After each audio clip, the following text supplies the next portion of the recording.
Bangladesh seems like a dream, but today is becoming a reality. ভাবা যায় কত বড় একটা ক্রান্তিকাল পার করে এই ঐতিহাসিক বিপ্লব সফল হলো।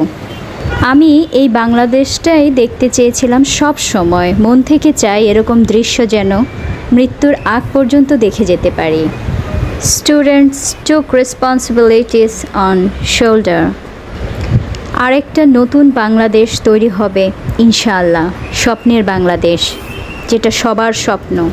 আর এই স্বপ্ন বাস্তবায়নের লক্ষ্যে কাজ করে চলেছে এদেশের ছাত্র সমাজ। একটা কথা আমাদের কিছুতেই ভুলে যাওয়া উচিত হবে না, সেটা হলো এই বিজয় দেশ ও সারা বিশ্বের বাংলাদেশিদের হলেও যারা জীবনের বিনিময়ে এই ইতিহাসের সর্বকালের রেকর্ড ভঙ্গ করার জয় ছিনিয়ে এনেছে তারা হলো এই ছাত্ররা। আর